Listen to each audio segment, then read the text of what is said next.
Good evening, কেমন আছেন সবাই? আশা করি সবাই খুব ভালো আছেন। আমার আরেকটি নতুন ব্লগে আপনাদের সবাইকে অনেক স্বাগত। তো আজকে ঘুম থেকে উঠেই খুব অদ্ভুত লাগলো, একটা গরু এসে আমাদের বাড়ির সামনে দাঁড়িয়ে আছে, অনেকক্ষণ থেকে যাচ্ছেই না। সচরাচর আমার খাওয়ানো হয় না ওদেরকে, আজকে একটা রুটি যেন ছিল রাখা এক্সট্রাভাবে, তো ওকে খাইয়ে দিলাম, তারপরে চলে গেল, মানে খিদে পেয়ে গেছিলো, তো খাইয়েও ভীষণ ভালো লাগছিলো। মাঝে মাঝে এরকম কাক পাখিদেরও খাওয়াই, গরুদেরও খাওয়াই, খাইয়ে মনটাও খুব ভালো হয়ে যায়, মানে ভালো লাগে এরকম সেবা করতে। তো ইভিনিং থেকেই ব্লগটা স্টার্ট করছি কদিন ধরে। চলে এসেছিলাম একটু বাজার কলকাতায়, ছেলেটার জন্য একটু জামা কাপড় কিনতে, ওর জন্মদিন বলে কথা, ওকে নিয়েই বেরিয়েছিলাম। নতুন একটা আমাদের শ্যামনগরে বাজার কলকাতার একটা আউটলেট খুলেছে, আর ভীষণ সুন্দর অপূর্ব কালেকশন, আর এত সুন্দর এত সস্তা, মানে গরিব হোক বড়লোক হোক সকলের সাধ্যমতো তারা কেনাকাটা করতে পারবে।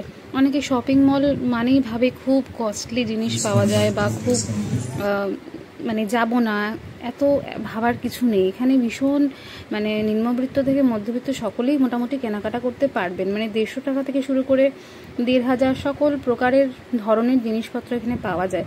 তো ছেলের জন্য কি কিনবো, মানে এই গরমের মধ্যে খুব একটা ভালো হেভি কিছু ওকে কিনে দেওয়ার তো কোনো ইচ্ছে ছিল না। দেখুন নিজে থেকেই পছন্দ করে ঘুরছে নিয়ে, তো ওর এই দুটো ড্রেস খুব পছন্দ হয়েছে।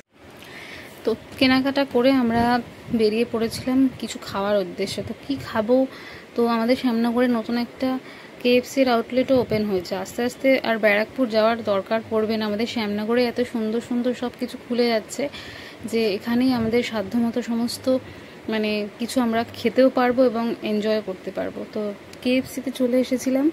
KFCতে এসে কি খাবো, খুব ছোট একটা বাকেট অর্ডার করে নিলাম। ছেলেরও খুব ইচ্ছে ছিল খাওয়ার, তো চলে এসেছিলাম আমরা KFC।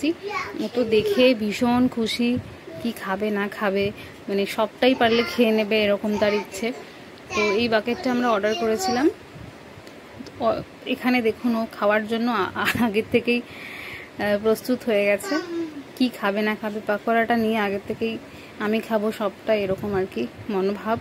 তো সবাই মিলে আমরা খাওয়া দাওয়া করে আমরা চলে গেছিলাম আমার বাবার বাড়িতে। তো সেখানে গিয়ে দেখলাম আমার ভাই গঙ্গার থেকে একটা চিংড়ি মাছ ধরে নিয়ে এসছে। আমি কখনো এরকম জ্যান্ত চিংড়ি আগে দেখিনি, তো আমার ভাইয়ের একটু শখ আছে ফিশিং করার। তো দেখুন কীরকম ছটফট করছে, কি সুন্দর লাগছে দেখতে। এটা দেখে আর ইচ্ছে করে না এটাকে রান্না করে খাওয়ার। তো যাক, ব্লগটা এখানেই শেষ করলাম। ভালো লাগলে সাপোর্ট করবেন, পাশে থাকবেন, অবশ্যই একটা লাইক কমেন্ট শেয়ার করবেন।